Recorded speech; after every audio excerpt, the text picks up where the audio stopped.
Hello, Malma Angeles. Welcome to ASEAN in Focus. We're coming to you live from Manila and Indonesia. Hello, December. Hello, Alma. Hello, everyone. I'm December Paras, bringing you the news in the dynamic ASEAN region. On today's headlines. The United States of America, the European Union, and several other Western countries have reaffirmed their support to the Philippines' claim in the South China Sea on the 5th anniversary of The Hague's Arbitral Tribunal ruling.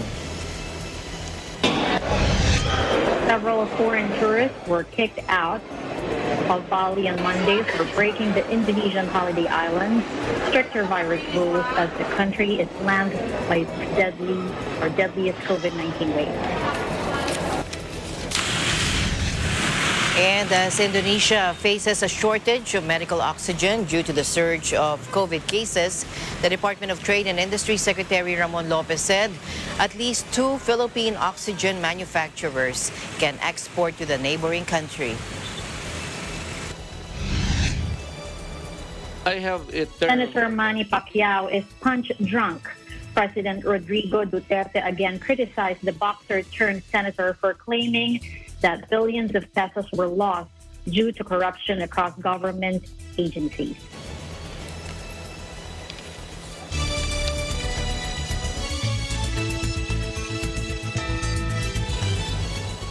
First, the United States of America, the European Union, and several other Western countries have reaffirmed their support to the Philippines' claim in the South China Sea on the 5th anniversary of The Hague's Arbitral Tribunal ruling. In a statement, Antony Blinken, U.S. Secretary of State, said the U.S. reaffirms its policy regarding maritime claims in the South China Sea.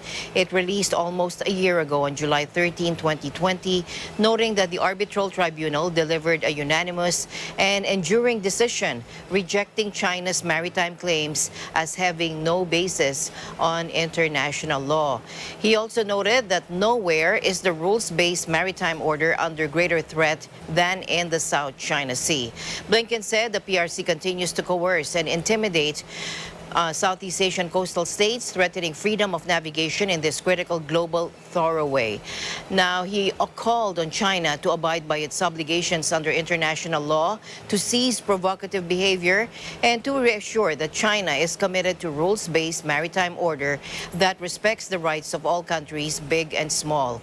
An armed attack on Philippine armed forces, he said, public vessels or aircraft in the South China Sea would invoke U.S. mutual defense commitments under Article 4 of the 1951 U.S.-Philippines Mutual Defense Treaty, he added. In a separate statement, meanwhile, Global Affairs Canada, in charge of Canada's diplomatic relations, reiterated the need for all parties involved to comply with the decision of the Arbitral Tribunal 5 years ago. The delegation of the EU in the Philippines said that what happens in the South China Sea matters to the EU, the Association of Southeast Asian Nations, or ASEAN, and the whole world.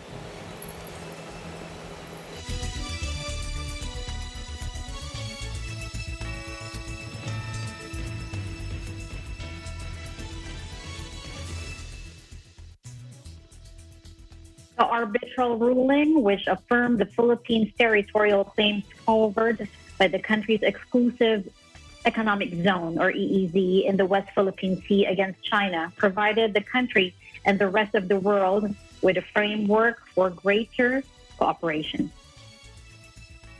Yes, greater cooperation and understanding of complex maritime conflicts, Defense Secretary Delfin Lorenzana said on Monday night.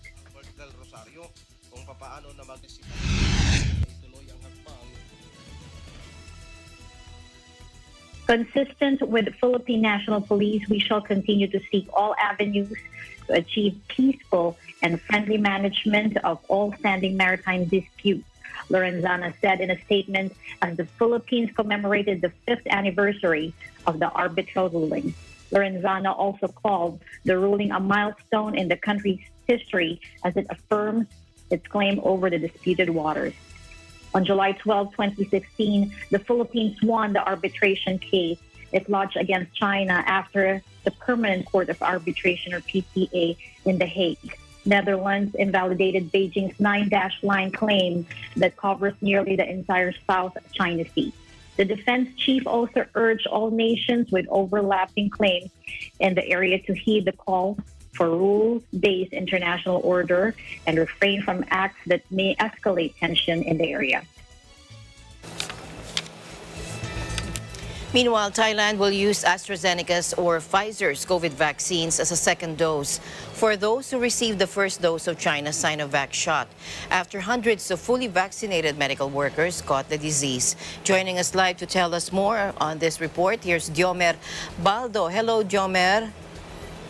That is correct, Alma. The Public Health Ministry has decided to start the inoculation of AstraZeneca's COVID-19 vaccine as a second dose to those who got Sinovac for their first job, a major shift in the government's vaccination policy. Public Health Minister Anutin Chanvirakul said on Monday that combination of the jobs will confer greater immunity against the Delta variant of the coronavirus. The AstraZeneca job will be administered 3 to 4 weeks after the first Sinovac injection. The National Communicable Diseases Committee convened for a meeting to discuss measures to deal with the rapid spread of the Delta strain, which was first detected in India and is rapidly becoming the dominant strain in Thailand. The decision also came amid growing questions about the efficacy of the Sinovac and AstraZeneca jobs against the Delta strain. The official reiterated that the booster shot will be mainly AstraZeneca vaccine. He added that projections of daily fatalities could exceed 100 and new cases above 10,000 if no adjustments will be considered for the current program. The committee further allowed the use of FDA-approved rapid antigen test kits to be used in 300 hospitals nationwide to reduce queues for RT-PCR testing. Speculation about the government's moving to allow at-home tests has grown since testing centers and units were unable to cope with the increasing demand for COVID-19 tests after infections increased across Bangkok and its neighboring provinces. The committee also approved home and community isolation for the asymptomatic COVID-19 patients and those with mild symptoms, with the National Health Security Office working with hospitals to handle the matter. Meanwhile, Kitipum Wongrajit, the permanent secretary of the Public Health Ministry, said that 188 comprehensive COVID-19 response teams, or CCRT, will be deployed to conduct proactive testing in communities in Bangkok, aiming to test about 10,000 to 12,000 people per day. Rapid antigen test kits will be used, which results to be known in 30 minutes. Back to you, Alma.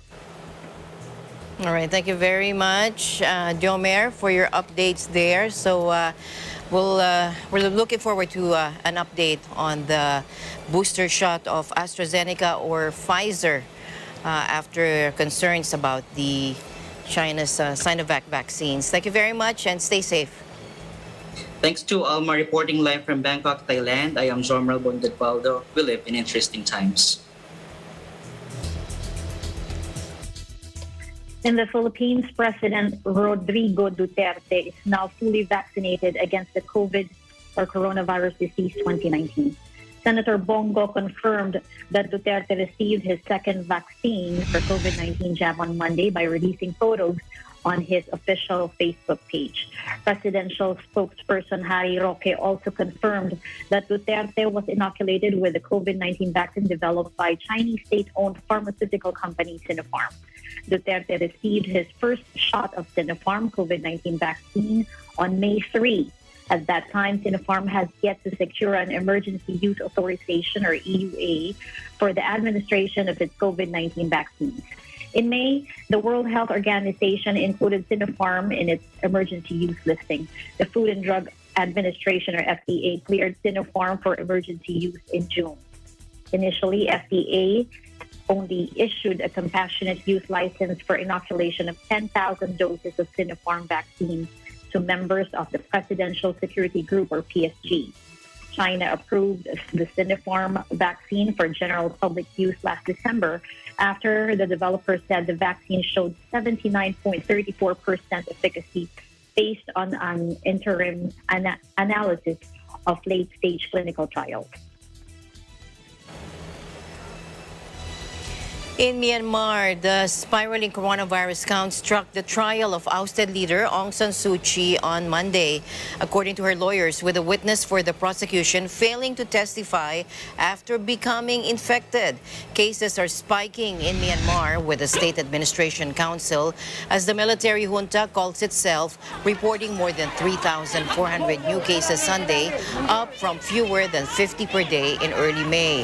Suu Kyi was deposed by the military in February, and it sparked a mass uprising and brutal crackdown.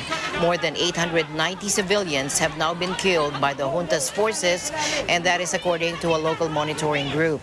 Now, on Monday, a prosecution witness set to testify that she flouted coronavirus restrictions during elections that her party won in a landslide last year, was absent on account of COVID-19 infection, that according to her lawyer, Kin Mang Zhao. Now, a second witness gave testimony on the same charges, and the court also heard evidence on separate charges that Suu Kyi illegally imported and possessed walkie-talkies.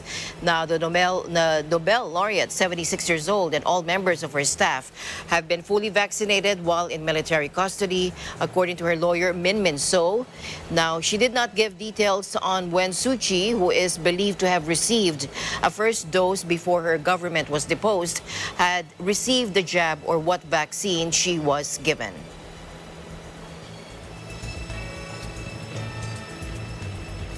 Several foreign tourists were kicked out of Bali on Monday for breaking the Indonesian holiday island's stricter virus rules, as the country is slammed by its deadliest COVID-19 wave.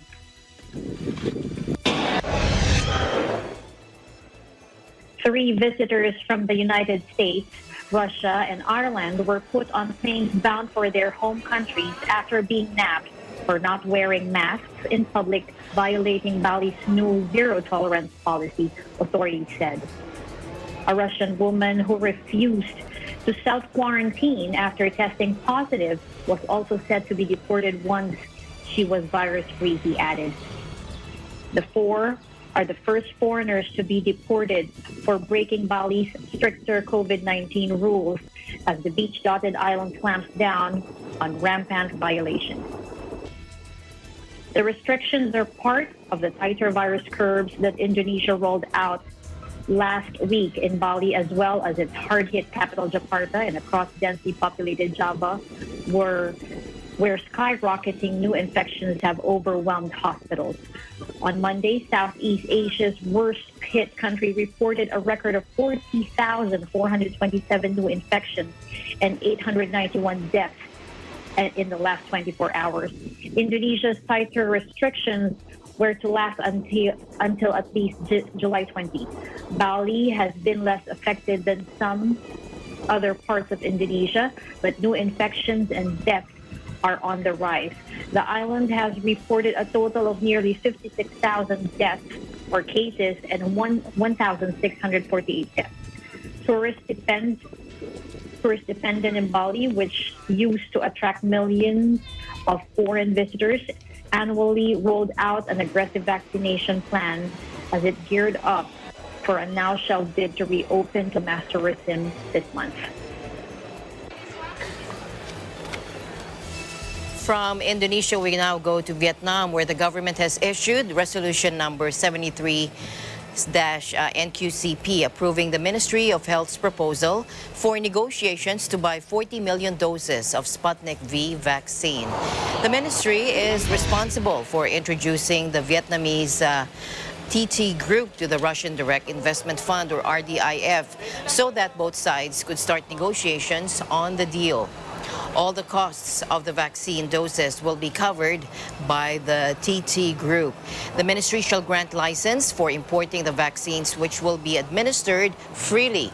The Ministry of Foreign Affairs is tasked to conduct related diplomatic procedures, while the Ministry of Transport will coordinate in transporting the vaccines. Up to date, 6.1 million doses vaccines have been delivered to Vietnam, of which 4,040,783 vaccine doses were injected, with 271,409 individuals having been fully vaccinated.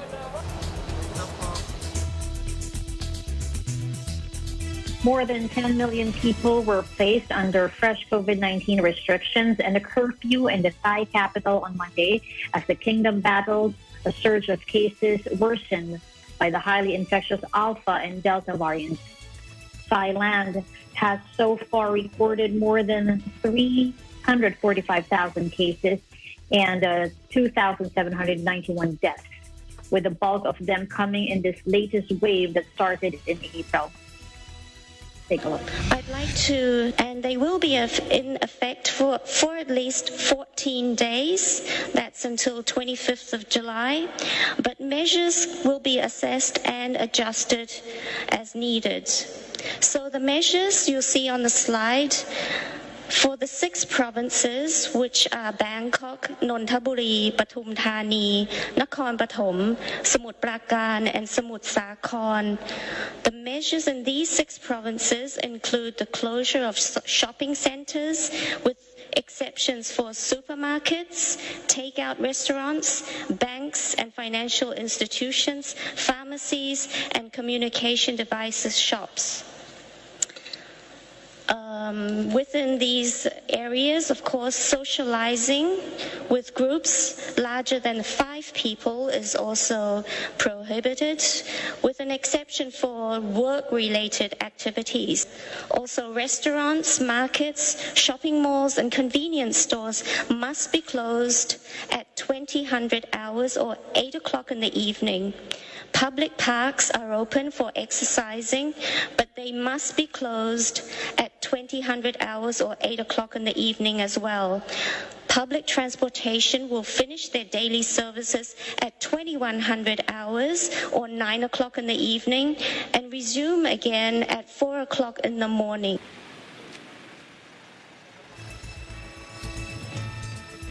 First detected in clubs frequented by the Thai elite and politicians at an upscale Bangkok nightlife district, the surge has been exacerbated by a slow vaccine rollout and limited testing capacity.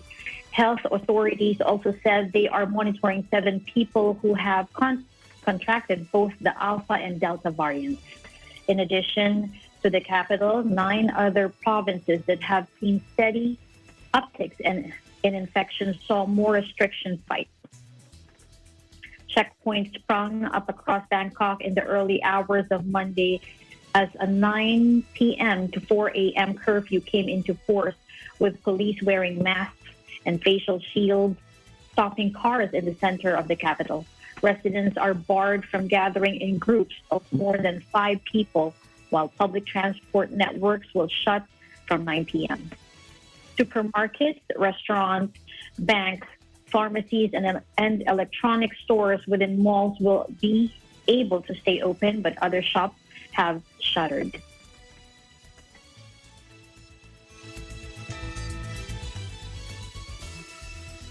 Authorities on Monday also approved the use of administering the Chinese-made Sinovac jab as the first dose and AstraZeneca as the second. Health authorities added that medical staff who had already received 2 Sinovac doses will get a booster AstraZeneca or Pfizer BioNTech shot. Let's listen in.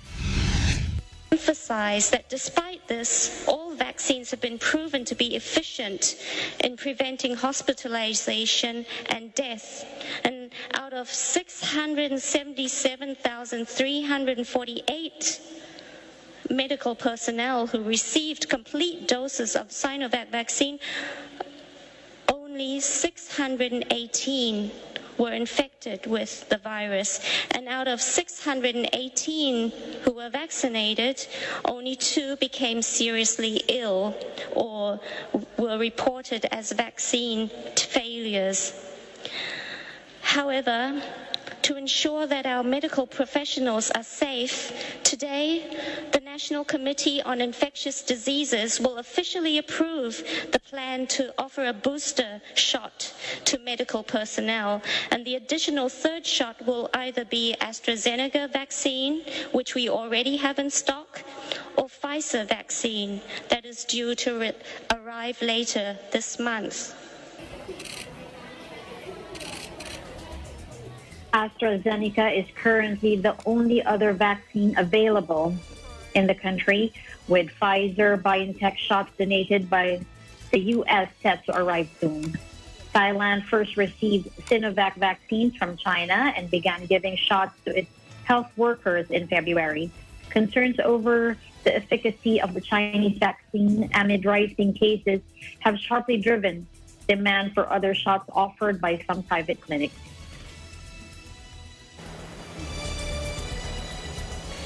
Meanwhile, the government of Prayut Chan-o-cha has come under vociferous criticism over its handling of the pandemic, from the management and procurement of vaccines to ad hoc enforcement of restrictions.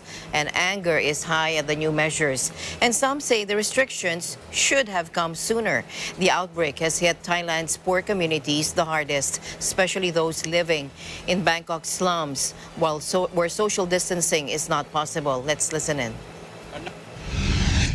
ทำอะไรได้ช้ามากครับถ้าเกิดเขาจะล็อกดาวน์จริงๆเนี่ยเขาควรจะล็อกดาวน์ไปแล้วครับแล้วรู้สึกว่าวิธีการพูดของเขาเนี่ยมันเหมือนเขาไม่ได้บอกว่าเขาล็อกดาวน์ครับแต่เขาเหมือนว่าเขาใช้คำอื่นแล้วมันก็ทำให้คนรู้สึกแบบว่าสับสนว่าอ้าวตกลงว่าล็อกดาวน์จริงๆหรือเปล่ามันมีแต่รายจ่ายออกไปกระทบเต็มๆเลยเพราะของเรานี่เป็นแบบเสื้อผ้านี่มันไม่ใช่พวกอาหารอะไรพวกนี้ห้างที่เราขายเผลอๆอาจจะน่าจะปิดแต่ว่าต้องรอดูมาตรการรายละเอียดอีกครั้งหนึ่งว่าเขาจะออกมายังไงแนวโน้มยังไงมั่งกับพวกผมเนี่ยอย่างพวกประชาชนธรรมดาเนี่ยทุกอาชีพสาขาเนี่ยเดือดร้อนกันหมดเดี๋ยวอย่างพวกผมเนี่ยหนักเลยเนี่ยตั้งแต่เช้ามาจนป่านเนี่ยได้มาถึง100เอาแค่นี้แล้วกันแล้วน็อกดาวน์คิดดูแล้วมันจะเป็นยังไงก็รู้สึกแย่นะคะว่าทำไมถึงล็อกดาวน์แต่ว่าไม่มีมาตรการเยียวยาอะไรเลยอย่างเงี้ยค่ะแค่ไม่ให้นั่งในร้านก็หนักแล้วค่ะ In another development, AirAsia announced on Friday evening it was also suspending domestic flights in Thailand for the rest of July in order to cooperate with the government efforts to reduce inter-provincial travel. And the airline also said it would be in touch with affected passengers and will resume flights on August 1st. Thailand's economy is suffering its worst performance since the 1997 Asian financial crisis. The Premier, Prayut Chan-o-cha, indicated Friday he would forego his salary for 3 months. And the news continues here on ASEAN in Focus. December and I will be back right after this break.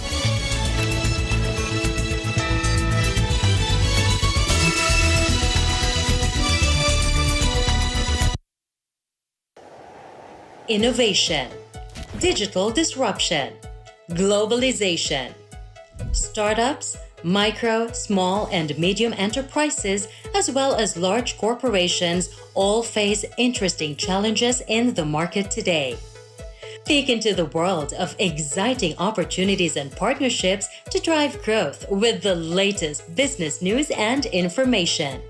We are open for business.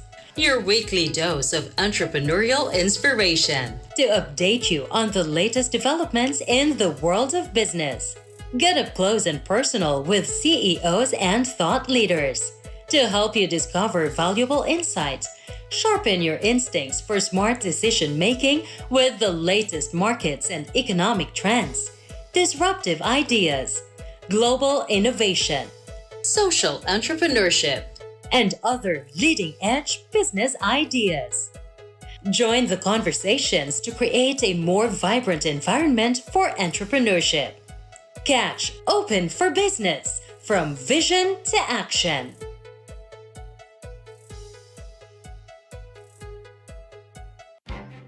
Events happen around us all the time, in our community, in our country, around the world. Events that affect people, move communities, or simply inspire us.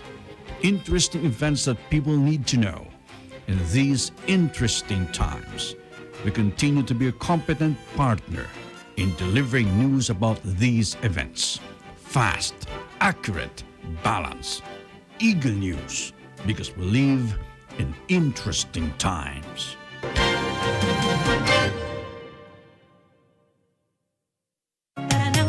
Samahan sina Wedge Kujamat, itong balitang panggising sa ulo ng mga balita. Apple David, Sa 60 katao ang isinugod sa ospital.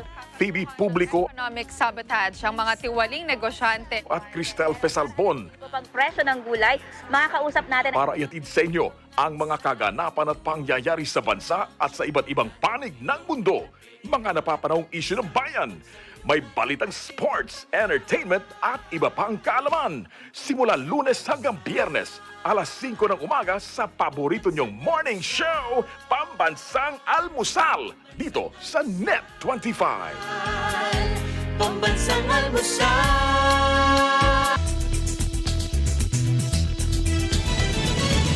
Welcome back. A ship with about 109 people on board caught fire in the waters of western Indonesia on Monday afternoon, but all the passengers and crew members were rescued safely, according to an official.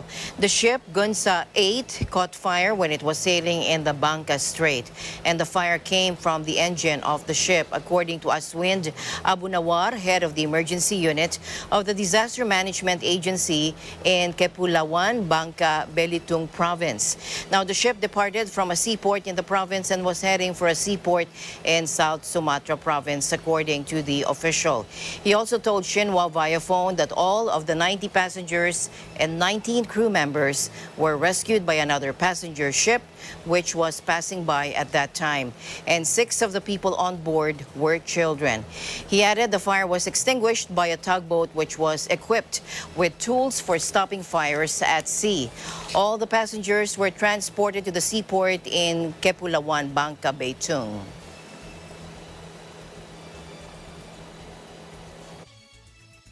Critically endangered Sumatran elephant has been found decapitated with its tusks missing in Indonesia. The Conservation Agency said on Monday as it opened a poaching investigation. Let's listen in. Gajah, korban perburuan dengan melakukan pemotongan gading. Jadi gadingnya dipotongnya itu ini adalah gading keduanya. Ini adalah lubang. Besarnya diameter pangkal gading dari bagian kepalanya. Jadi gading diambil sampah. Jadi dia rebah sebelah kiri.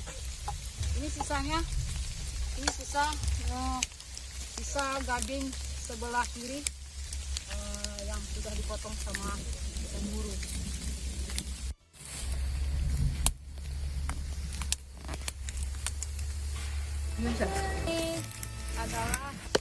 The rotting carcass was discovered Sunday at a palm oil plantation in Sumatra's Aceh region, and a subsequent autopsy found that the animal had also been poisoned.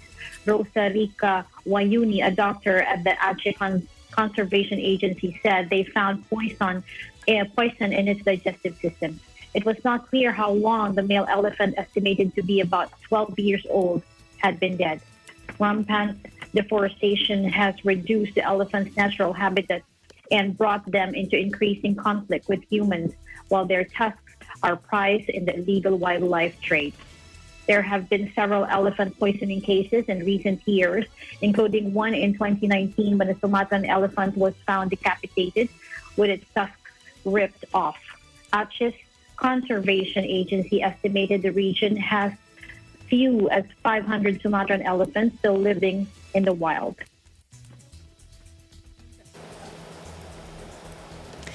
And staying in Indonesia, as the country faces a shortage of medical oxygen due to the surge of COVID-19 cases, the Department of Trade and Industry here in the Philippines, Secretary Ramon Lopez, said At least 2 Philippine oxygen manufacturers can export to the neighboring country. During a press conference on Monday, Lopez said the country ramped up its supply of medical oxygen when an increase in COVID-19 cases happened last March. The DTI has told local oxygen producers to double their capacity to prepare for the possible surge in demand for medical oxygen. Secretary Lopez added the Philippines can help Indonesia by allowing local manufacturers to export these medical oxygens. On Sunday, Indonesia's health ministry reported that their COVID-19 cases increased by 36,197 and 1,007 COVID-19 related deaths within 24 hours. The Delta variant is said to be the cause of the sudden surge in infection and fatality in the neighboring country.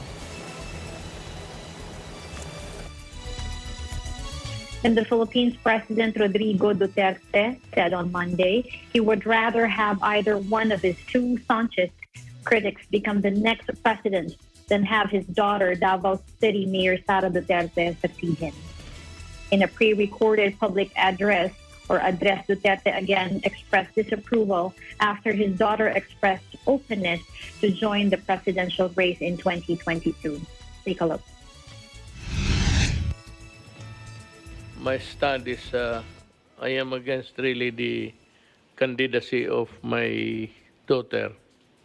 I want her spared from the vagaries of politics dito sa Pilipinas. Lalo na itong mga personalities around in the likes of Trillanes, si De Lima, walang ginawa kung hindi mag-atake ng kapwa-tao nila. So, I would rather that ibigay ang gobyerno sa kanila, let them win.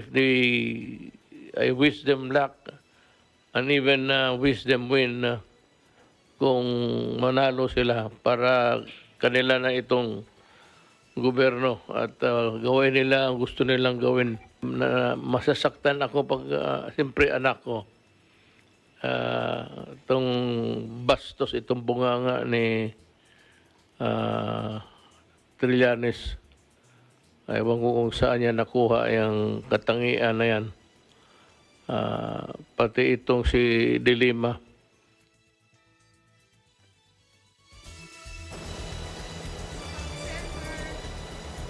Describing Trillanes and De Lima as being both hungry for power, Duterte said it only made sense for either of the two to have a taste of the presidency so that they could also be judged by the Filipino people.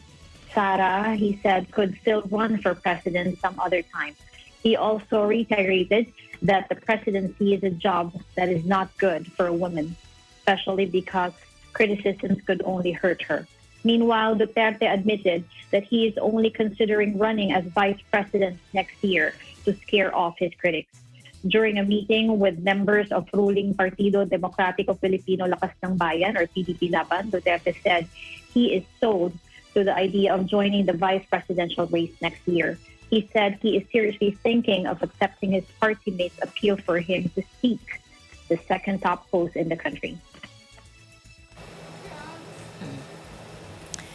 Senator Manny Pacquiao is punch drunk. President Duterte said on Monday the president again criticized the boxer turned senator for claiming that billions of pesos were lost due to corruption across government agencies. Again, let's listen in. I have a term for that. It is not mine. I just borrowed it.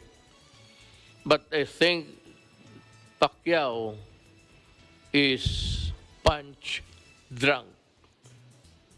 Punch drunk. And I leave it up to you. Mayroon man kayong cellphone, hanapin ninyo. I think he is. To be talking about 10 billion from nowhere. Papayag ba naman ang kuha niya?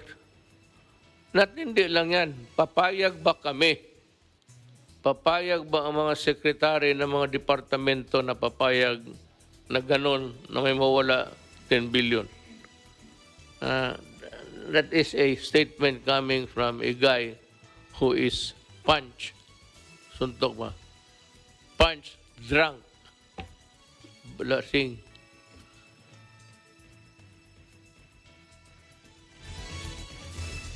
Development specifically of failing to distribute 10.4 billion pesos in cash aid from the Social Amelioration Program or SAP. President Duterte expressed doubt that the Commission on Audit would even overlook that 10.4 billion funds went missing, as Pacquiao claimed.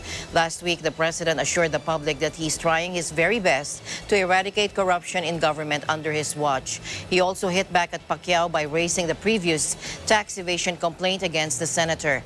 The president said Senator Pacquiao, having a total of 2.2 billion pesos underpayment in taxes, should also be considered a corrupt official. He implied that Pacquiao's corruption allegations stem from the fact that he was impatient to be named as the presidential bet of their party. The president and Senator Pacquiao are chairman and the president respectively of the ruling PDP Laban party.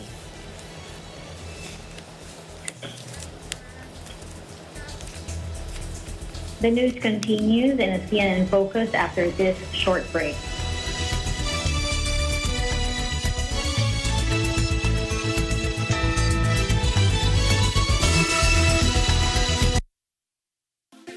Factual. We have to defeat the virus everywhere. Timely information. Balanced.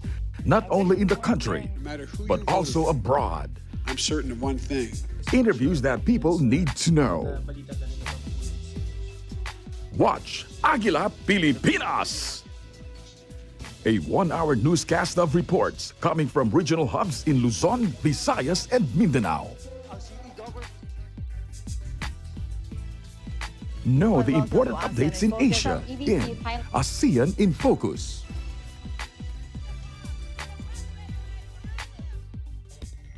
Track the latest stories in the provinces in Agila Probinsya. Tune into Mata ng Agila, the evening primetime news program of Net25. Balanced and objective, Mata ng Agila covers national and international issues, tackles news on business, health, science and technology, entertainment, sports and human interest features, and current events. And Eagle News International delivers the latest global reports, impartial, accessible, and up-to-date. It brings to fore EBC's rich international scope and access to valuable information streams. Well, thank you to explain our health outdoor. Catch these programs on Net25. You can also watch our news programs through eaglenews.ph and Eagle News Facebook page and YouTube channel.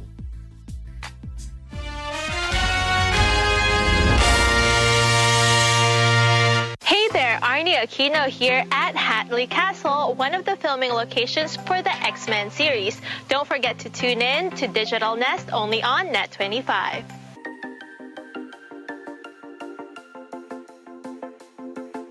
Mapupuno ng saya, impormasyon at inspirasyon ang hapon mo sa Afternoon Power. Handog sa inyo ng Net25. Sasabay sa inyong tanghalian ang inyong Happy Time Barkada at 12 noon.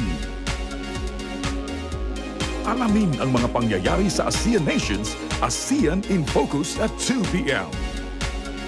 Ang inyong paboritong awit komentaryo kasama si Leo Obligar sa Piskante ng Bayan. At mga balita sa iba't ibang panig ng bansa, hatid sa atin sa Agila Probinsya. Siksik ang hapon mo mula Lunes hanggang Biyernes, ang inyong Afternoon Power sa Net25.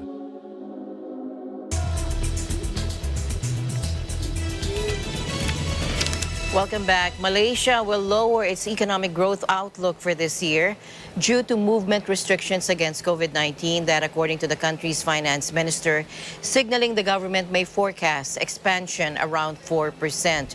While there is optimism that the current surge in cases can be contained and lockdowns can be eased, the government still expects to lower its gross domestic product estimate for 2021, according to Finance Minister Tengku Zafrul Abdul Aziz on Monday in an interview with Bloomberg TV. Now, pressure is mounting on Prime Minister Muhyiddin Yassin, with lockdowns costing the economy 1 billion ringgit or $239 million a day, and only 10% of the population fully vaccinated, while the largest party in his ruling coalition just withdrew its support for the premier. New COVID cases reached a record 9,353 on Saturday, with the Klang Valley, which includes Kuala Lumpur, accounting for about 60% of the total. Meanwhile, Thailand risks fueling its decade-high unemployment rate and household debt with the imposition of lockdown-like measures to contain the deadliest COVID outbreak to hit the nation. The Greater Bangkok area, accounting for about 50% of Thailand's gross domestic product, will shutter shopping malls, spas, massage and beauty clinics for at least 2 weeks, starting Monday at the mandatory work-from-home rule for most government employees. Overnight curfews and curbs on domestic travel are set to hurt retailers, airlines, and restaurant operators already reeling from some form of COVID restrictions for more than a year. Thailand is tightening restrictions to stem the spread of the more contagious Delta variant of COVID that's also fueled a surge in cases from Indonesia to Vietnam and scuppered their plans to reopen or to open up borders. The latest measures may further delay Thai economy's recovery from its worst slump in more than 2 decades and derail Prime Minister Prayut Chan-o-cha's target to welcome back vaccinated tourists by as early as mid-October. The economy hit will be increasingly bigger with each lockdown, even if the length of the lockdown is the same, said Maria Lapis, Managing Director of Maybank Kim Eng Securities Thailand. This is because many companies are already nearing the end of their teeter after so many months of ever-shrinking revenues and stubbornly high cost of existence. Here, back in the country, restrictions could be eased as long as at least 20% of the country's population are fully vaccinated, and the spread of the coronavirus disease, Delta variant, will be prevented. That, according to a member of the Octa Research Group, during the Let's Go Bakuna Town Hall webinar Friday, Octa Research Group fellow Professor Guido David said this move would allow the faster reopening of the economy. Again, let's listen in.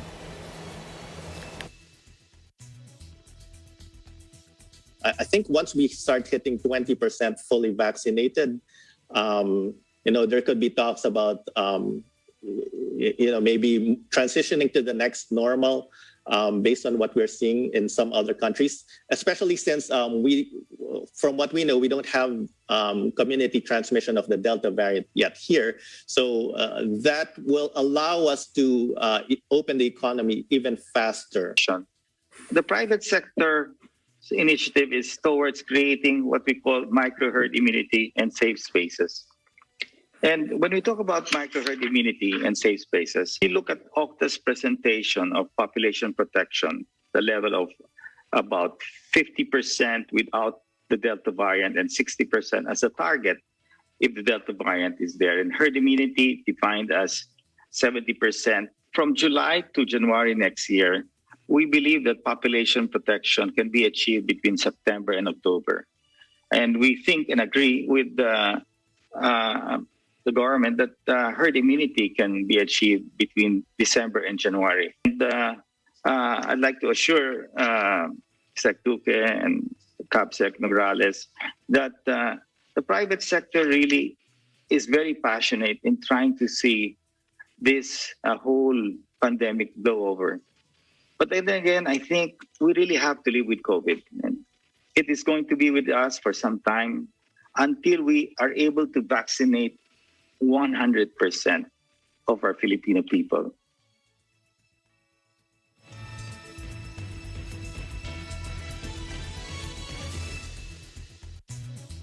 And still in the Philippines, President Duterte on Monday welcomed World Bank's apology over the report on the state of students and learning outcomes in the Philippines, hoping the financial institutions would soon come up with a more accurate report. Take a look. I learned that the World Bank has apologized and has taken down its recent report on the state of student learning outcomes of well-being in the Philippines. Well, I would not want to begrudge sa World Bank, but ito mga international bodies working on the problems of the world should be very careful in their statistics. It is not good to, commit a wrong internationally. But good as any, we welcome their apology, and of course, that they should, in their apology, the World Bank said that they deeply regret the said report, which advertently published even before the Department of Education had enough chance to provide inputs, and it was an oversight on their part. Mahirap lang talaga kasi tayo. We are a third world country, classified as one. Ang mahirap sa atin is always the constraint of money. Kaya kung may pera talaga sana tayo, kung maganda lang ang ating ekonomiya and we're earning just this much, we could have improved on the governance of all departments, all facets of governance. Ang problema nito, wala masyado tayong pera. But what we have is enough to what you see now. That is the only thing that money can afford. Kung may pera sana ng marami, then we could have upgrade everything to compete or reach in parity with the other first-class country.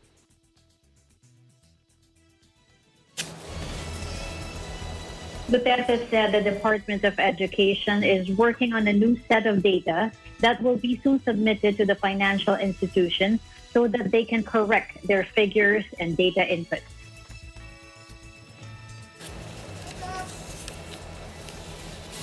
And we'll be back with more right after this short break.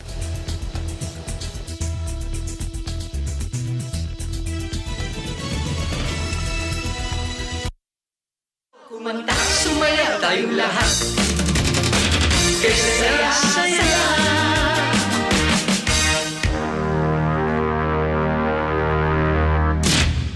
Tawagin na natin ang pinakagwapo, napakagwapo, ladies and gentlemen. Let us all welcome Victor Wood!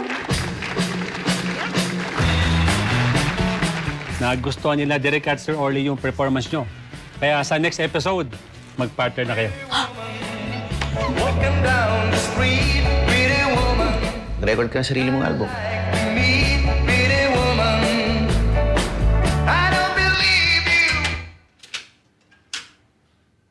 Wala.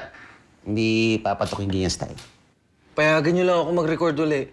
I'm sorry, my love, if I've broken your heart. Si Arceli nga po pala, fiancé ko. Hindi ka naman dapat kabahan eh. To forgive me. Kapag nakapag-ipon ako, papakasal na tayo. Ihanda nyo na yung kontrata schedules. Ilalabas na natin to sa buong Pilipinas.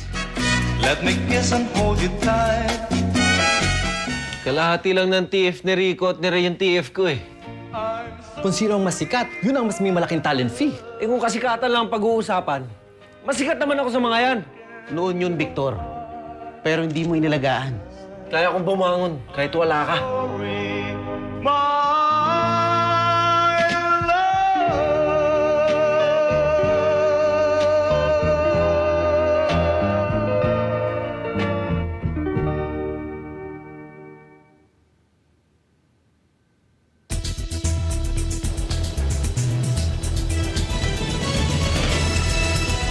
Meanwhile, the COVID pandemic caused an estimated 18% increase in the number of people facing hunger, according to a UN report released on Monday, dealing a massive setback to efforts to ensure everyone has access to food.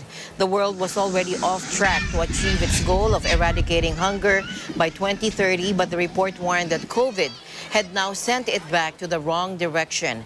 The economic downturns as a consequence of COVID-19 containment measures all over the world have contributed to one of the largest increases in world hunger in decades, according to the annual Food Security and Nutrition Report compiled by several UN agencies.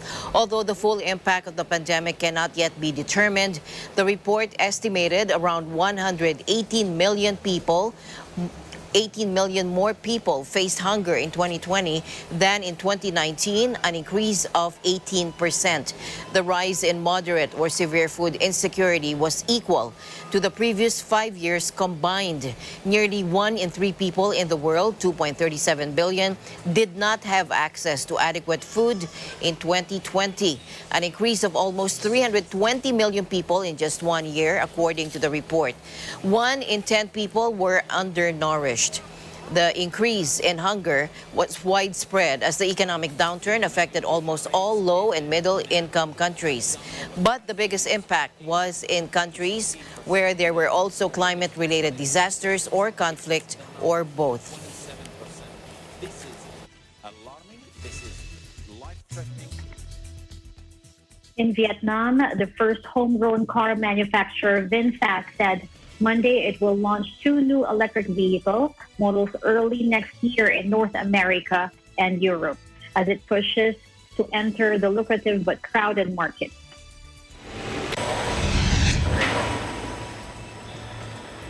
The car maker is a subsidiary of Vietnam's largest private conglomerate, Vingroup, which is owned by the country's richest man, a press-shy billionaire who started his career selling dried noodles in Ukraine. The company said Monday it had officially begun operations in the U.S., Canada, France, Germany, and the Netherlands, and had recruited staff and opened offices in this key market. All the vehicles will be made in Vietnam. It aims to launch its 2 new electric car models, the VF E35 and the VF E36. In March 22, the company added. But the VinFast will face stiff competition, especially when going up against big-name brands, including Volkswagen and Elon Musk's Tesla. To prepare for its entry into global markets, the company said it had recruited experts from firms including Tesla, BMW, and Toyota. Domestically, VinFast has already sold vehicles that includes sedan and SUV models, along with e-scooters and even electric buses. It sold around 30,000 vehicles last year. Vingroup CEO Pham Nhat Vuong is worth an estimated of $7 billion, according to Forbes.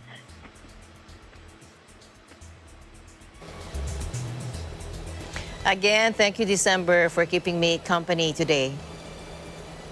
My pleasure, Alma. Thank you, too. And that's the latest news in the dynamic ASEAN region. I'm December Paras of EBC Indonesia Bureau, and we live in interesting times. And a special shout out to Brother Willen Regalado, who's always watching over you guys and us.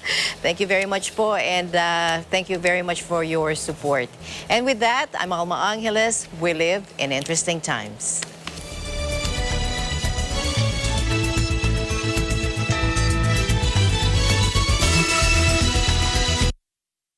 Dahil sa COVID-19 na itala sa kontra COVID-19, may COVID-19. COVID-19.